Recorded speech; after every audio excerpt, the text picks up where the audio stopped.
Hello everyone. So in this video, I'll be giving you a practical experience of how I experienced the hand of God in the area of healing and restoration. I have experienced the hand of God in many areas of my life, but this I cannot forget, and it remains evident to me because it is talking about life. You need life to be able to fulfill your destiny.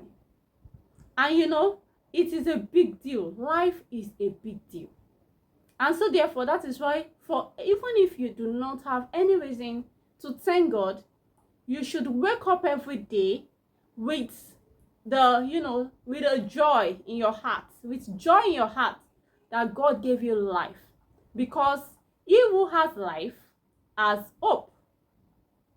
So quickly, I want to give us a practical experience of something that happened to me, but the hand of God came true for me in the area of healing and restoration.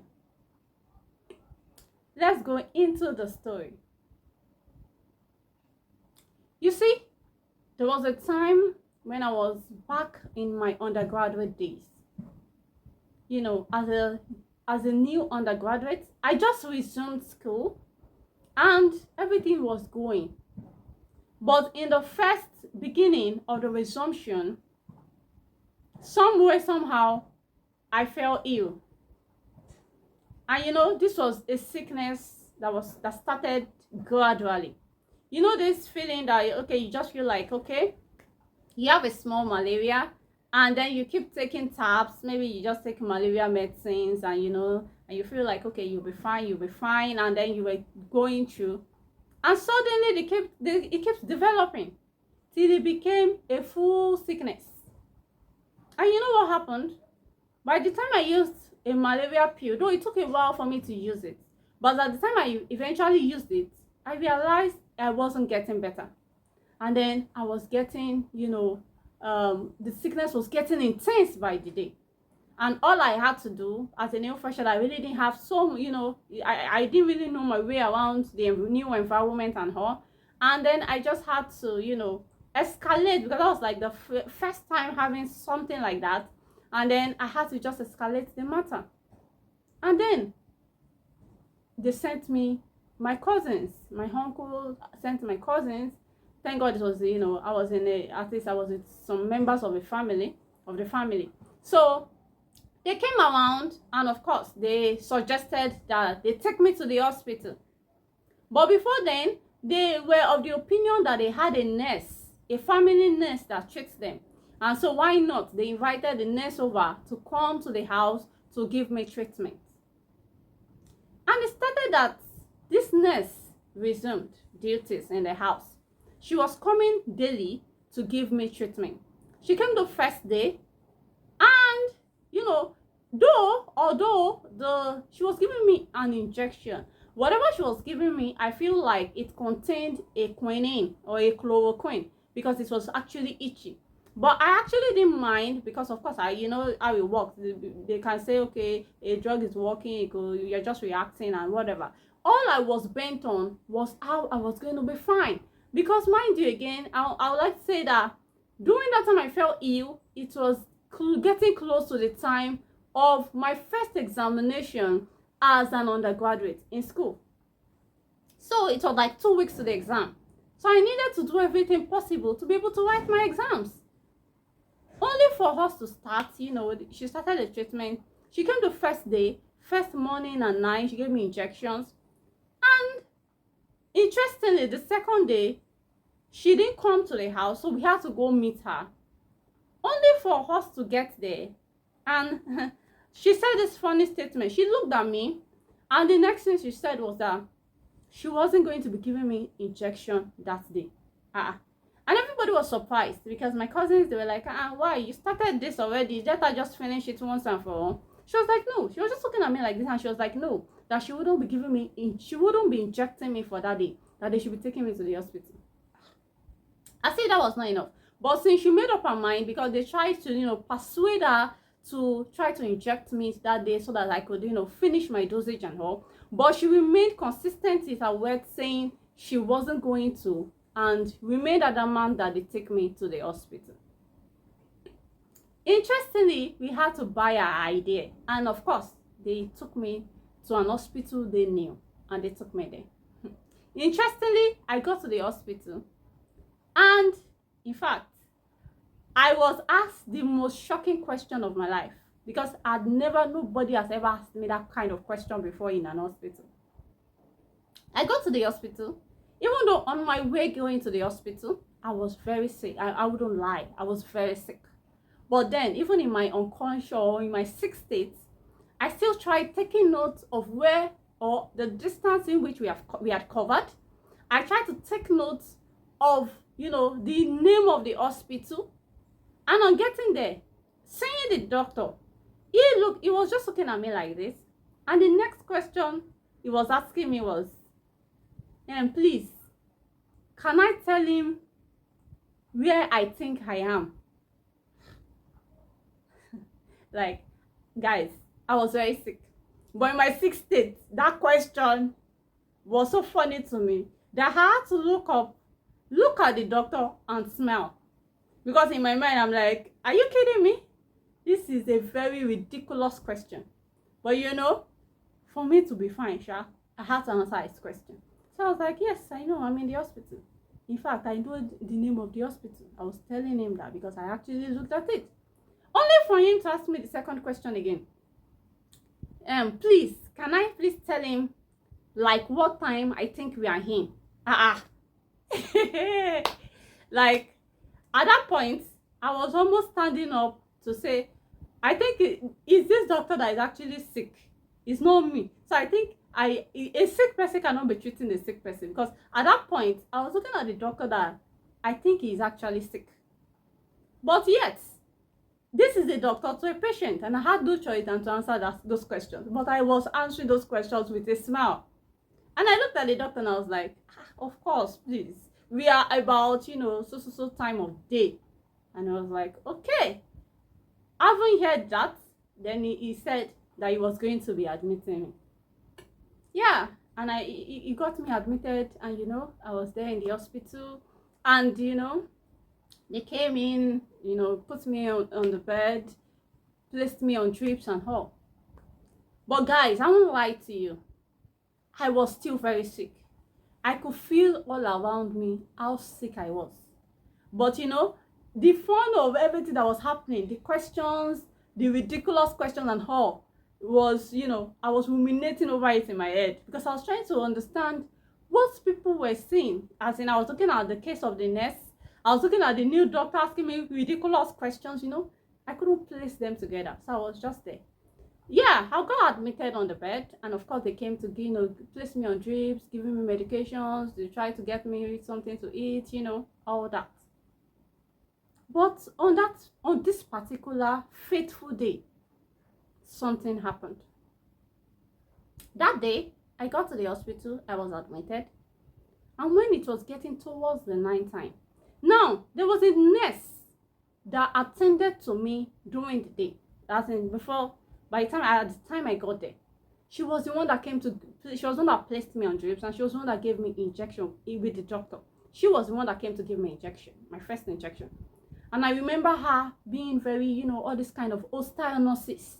She just came with her hostility of, and me, I'm very scared of injections and all. So I was, doing all the paparazzi of, no, I don't want it, wasting time and all. And she remained very, stern and just said, please answer me, she doesn't have time to waste and all that. And she just gave me the injection and she left. And then even her ways, even towards when she was coming to prescribe drugs and all, she's a very hostile lady. But that aside, when it now became, of course, the night drew closer, and of course, maybe there was a change in persons on duty or nurses on duty, then it was night. On this fateful day, at about 1:45 or 1 o'clock or thereabout, I really did not know the specific time, but at about that time of the night, I just realized I felt as though I was finding it difficult to breathe. It wasn't jokes. That was like the first time in my life I would understand what it means. As in, that day, I understood what life meant, or what life means. Because that was the day I understood the difference between somebody living and somebody dead.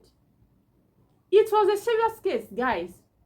This thing took place for about 2-3 hours. I stood there, like I laid on the bed. I started realizing that I was becoming very, very weak and I could not breathe. It's at some point I was looking as if the air was not circulating. At this point, I couldn't hold it. So a cousin of mine was sleeping with me in the hospital. So I had to call her to please inform the nurse that I wasn't feeling okay. Then a nurse, sincerely speaking, a nurse came in. The truth is, to be sincere with you, I don't know the face of that nurse. I couldn't recognize her, and I cannot recognize her. I don't know who she is. I don't know if she was actually a nurse for real, or maybe she was, the hand of God, or the spirit of God, or an angel in human form. I don't know anything about this nurse. All I knew was that they informed her that I was, doing somehow, and then she came in. She tried to check the drip. She tried to check me, but at that time, I couldn't lie on the bed anymore. I was panting. I was trying to, I was standing up. I was going back. I was unstable. And then the next thing she did was place a call. She placed a call to the doctor because she actually put that on speaker. So I actually heard the doctor's response to what she was saying. She placed a call to the doctor, telling the doctor that the patient on the bed is restless, that she couldn't understand what was happening.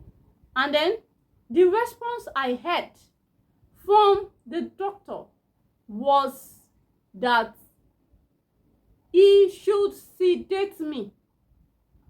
That was the response. It was like, the doctor was like, he couldn't make it back to the hospital that night, but that she should sedate me. That was the response, and that was the end of the call.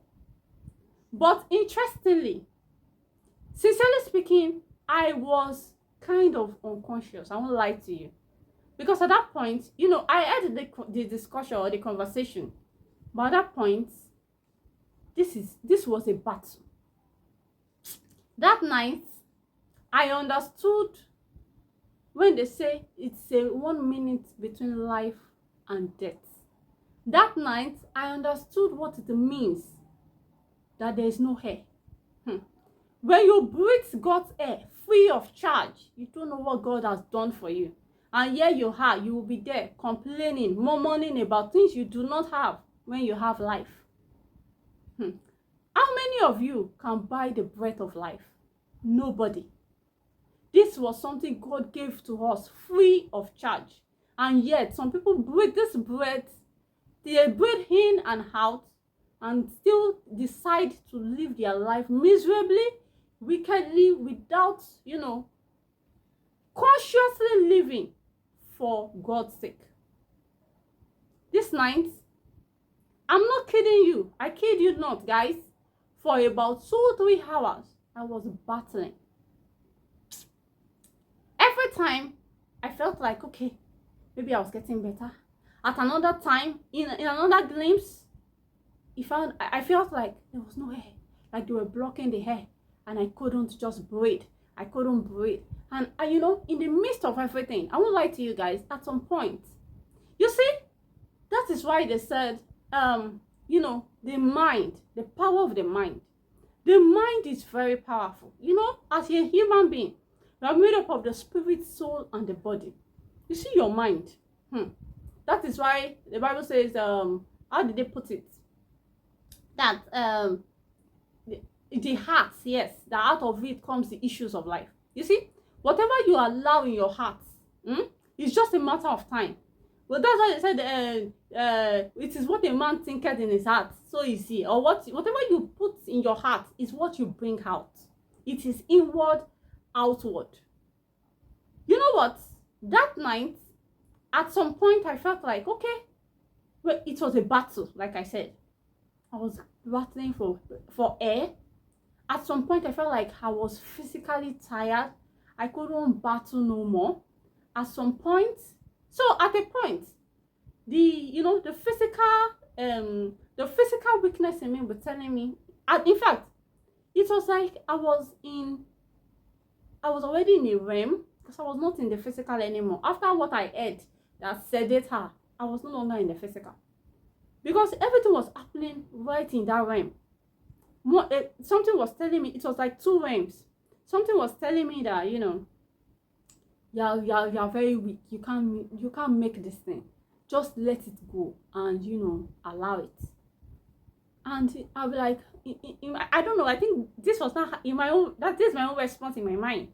And I'll be like, yes, I'm very tired. I cannot, But I wasn't saying it. But it was happening in my mind. Then another part of the realm was telling me, never accept it. Never accept it. Whatever you accept, it's what it becomes. Do not accept it.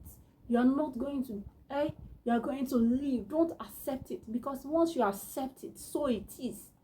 So in these two realms, I was battling. But mind you, the physical me, my mind, I was saying, at some point, I was saying, no, I won't accept it. I am not going to accept, I'm not going to die. I wasn't saying it out, but my mind was speaking it. But at some other point, it looked like the more I spoke that, the more it looked like the air was being blocked from me. And at some other point, I was like, oh, my enemy can't make it anymore. And then something again will rise up again. A voice will rise up again telling me, do not accept it. There's nothing that will be done once it is accepted. These two voices continue to come to me. And I was in my mind too were divided. The mind will tell me, just accept it. You are physically weak. You can't do it. Another way to say, do not accept it regardless. Okay, so at the point, what are you saying? What a God, please have mercy on me. Lord, have mercy on me. I started saying, God, have mercy on me. That night, there's no beg. I did not beg God. I started telling God that, God, give me this chance. If you do this for me, I will go. I started telling God, I will go back to school. I will do this for you. I will do this in your vineyard. I will do that. There was no promise I didn't give God. After the whole back and forth for hours, one thing that struck me that I knew happened eventually. Sincerely speaking, I kid you not. Suddenly, I realized that the nurse that was asked to sedate me, to be sincere, I don't know if she sedated me or not. But one profound thing I saw her do to me that night was that I looked at my back, behind my head, and I saw the nurse stand there, and she was reading the Bible on me. Like she was, reading out the Bible behind my head. And in my mind, I'm like, anyways, I wasn't even conscious, but I saw that.